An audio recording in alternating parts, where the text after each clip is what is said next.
अस्सलाम वालेकुम नाजरीन, मेरा नाम है मोहम्मद इमरान मुजाहिद और आप मेरा यूट्यूब चैनल देख रहे हैं मेरी राय। आज जो टॉपिक मैंने आप लोगों के साथ गपशप के लिए मुंतखब किया, बड़ा तल्ख सा ये टॉपिक है, लेकिन हमारे माशरे की बड़ी एक सैड रियलिटी है। और ये टॉपिक है जी प्रॉपर्टी डीलर और मैरिज ब्यूरो। आप बड़े हैरान होंगे मेरे इस टॉपिक के इंतखाब से कि भाई प्रॉपर्टी डीलर का मैरिज ब्यूरो के साथ क्या ताल्लुक है। तो आज का जो ये वीडियो का टॉपिक मैंने मुंतखब करने का मकसद ही ये है कि अगर आप दोनों इन जॉब्स का, इन जॉब टाइटल्स का बगौर जायजा लें तो आपको यकीन होगा और आप फील करेंगे, और जो जो लोग इन सारे लोगों के साथ डील करते हैं आपको ऐसा महसूस होगा कि इन दोनों के अंदर कोई खास फर्क नहीं है। ये मैं बड़ी तल्ख हकीकत आप लोगों के साथ रख रहा हूँ कि एक शख्स प्रॉपर्टी का सौदा कर रहा है और दूसरा शख्स इंसान का सौदा कर रहा है। बिहेवियर दोनों का एक ही होता है। अगर आप गौर करें तो अक्सर औकात ऐसा होता है कि जिस तरह मैं आपको एक छोटा सा वाकया सुनाता हूँ कि आप कोई भी प्रॉपर्टी डीलर से जब बात चलाते हैं, उसको कहते हैं कि यार कोई अच्छा प्लॉट आया तो मेरे पास तुम ज़रूर लेकर आना और मुझे उसके बारे में ज़रूर बताना। वो आपको किसी क्रीम एरिया के अंदर, किसी बड़े ज़बरदस्त पोश एरिया के अंदर कोई ऐसा प्लॉट आपको ठीक 2 दिन के अंदर दिखाएगा या बताएगा, सॉरी बताएगा, दिखाएगा नहीं, कि भाई वो चीज़ जो है, जो 20 लाख रुपए मरले वाली जगह है, वो शेख साहब या मियाँ साहब या हाजी साहब या राना साहब मैं आपको 15 लाख रुपए मरले में दिलवा दूंगा। पार्टी मुल्क से बाहर जा रही है और उनको पैसों की ज़रूरत है और आप मुझे 5 लाख रुपया बयाना दें और देखें परसों इंशाल्लाह मैं आपको मिठाई के डब्बे के लिए आपको कॉल करूंगा।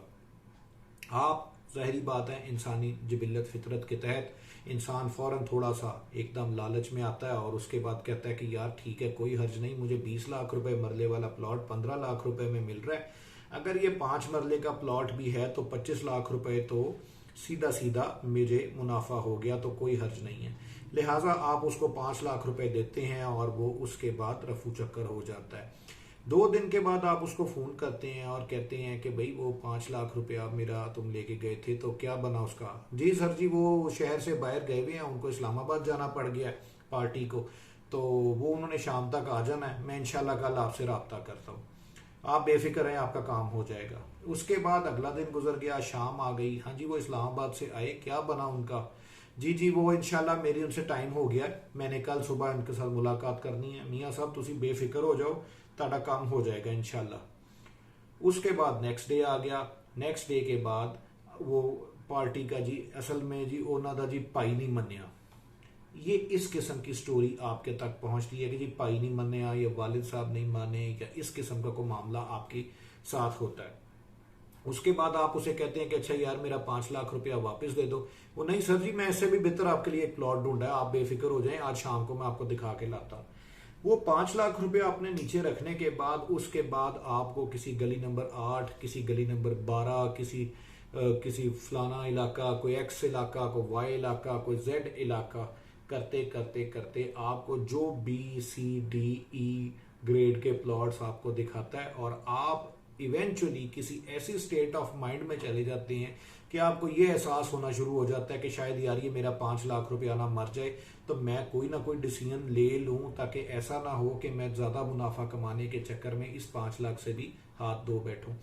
प्रॉपर्टी डीलर हजरात जनरली करतब दिखाने के मास्टर होते हैं। वो कोई भी आपसे एक दफा पैसे निकलवा लें तो उसके बाद उनके तमाम मामलात, वो जितने भी होते हैं जिससे उनके पैसे ना देने का ताल्लुक होता है, वो कट्ठे छिड़ जाते हैं। यानी लेट सपोज आपने उनको पैसे नहीं दिए तो वो आपको इस तरीके की कहानियां सुनाएंगे कि जी ये भी मैंने बेचा, वो भी मैंने बेचा, इस पार्टी को ये मैंने लेके दिया, उसको वो मैंने लेके दिया, उसको करोड़ का मुनाफा, उसको 10 करोड़ का मुनाफा, उसको 50 करोड़ का मुनाफा। और खुद उसने एक पुराना सा मोटर बाइक रखा होता है जिसकी अगली और पिछली लाइटें भी टूटी होती हैं और 2 इशारे भी गायब होते हैं बीच में से, और उस सारे कुछ के साथ वो आपसे 5 लाख या 50,000 या 2 लाख या 2.5 लाख ले जाता है। और जब आप उससे उसका तकाजा करते हैं तो वो फिर आपको कहता है जी मेरी छत चो गई, मेरा जी टैंकी का मसला बन गया, मेरा असल में मोटरसाइकिल का ये मसला बन गया, मेरी बेटी रहने के लिए आई हुई थी, उसके पास 101 बहाना होता है वो 5 लाख रुपया वापस ना करने का। चुनांचे उस सारे कुछ के बाद आप मजबूर होते हैं कि यार ये मेरा 5 लाख कहीं डूब ना जाए, लिहाजा वो जो है प्लॉट जो कि है तो मुझे इतना ज़्यादा पसंद नहीं, लेकिन चलो मामले को ख़त्म करने के लिए मैं ये ले लूँ ताकि मेरा ये 5 लाख ना डूबे। लिहाजा इस सारी स्टोरी के एंड पे आप किसी B, C, D grade plot को सौदा करने पे मजबूर होते हैं सिर्फ और सिर्फ अपनी 5 लाख की उस सिक्योरिटी की खातिर। चुनांचे ये स्टोरी इसी तरह वाइंड अप होती है। और अगर आप उनसे प्रॉपर्टी लेने से पहले के मामलात देखें तो बेशुमार किस्म के उनके मामलात ऐसे होते हैं जिसमें वो आपको आसमान और ज़मीन की स्टोरियां सुना रहे होते हैं कि जी मैंने ये भी लेके दिया वो भी लेके दिया, और जो ही आपका सौदा होता है उसी दिन उनको शाम को मजीद पैसों की जरूरत पड़ जाती है कि जी बच्चे ने लाहौर जाना है उसको 10,000 देना, शेख साहब जरा तुम 10,000 दो, बाद चो एक बार कर लांगे, एडजस्ट कर लांगे।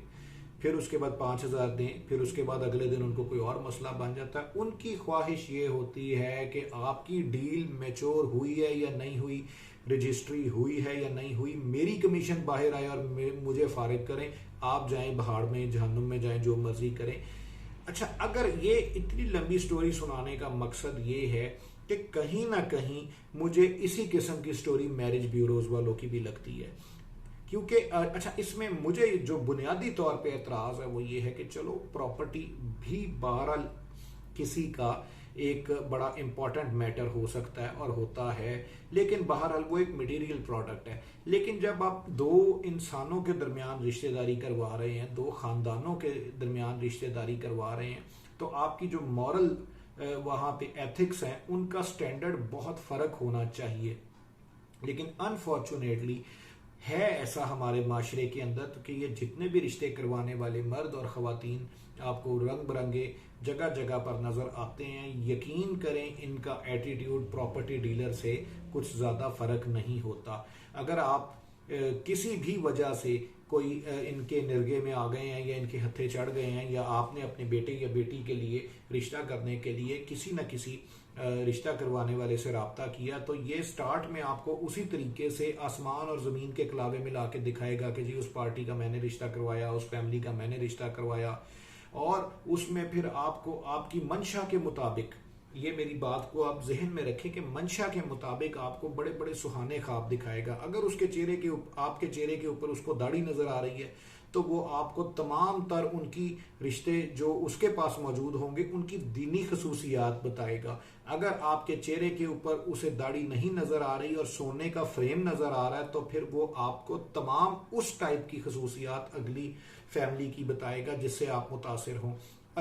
गर्ज ये कि उनका तमाम तर एम्फसिस इस चीज के ऊपर होता है कि आप लोगों को मुतासिर करके एक दफा डील करवा दी जाए उसी तरीके से जिस तरह प्रॉपर्टी की डील होती है, और उसके बाद अपने पैसे लेकर रफू चक्कर हो जाया जाए। अक्सर औकात देखने में ऐसा भी आया, रिसेंटली किसी एक फैमिली से मेरा इंटरेक्शन रहा इसी सिलसिले में कि वो उनकी किसी बेटे या बेटी का रिश्ता होना था, तो आप मानेंगे नहीं कि वो जो रिश्ता करवाने वाली खातून थी जो बीच में एक खिदमत का काम कर रही थी, हर 2 दिन बाद उसका कोई ऐसा मसला जन्म लेता था जिसका हल 10 या 15 हज़ार रुपए से होता था, या 2,000 से होता था, या 5,000 से होता था।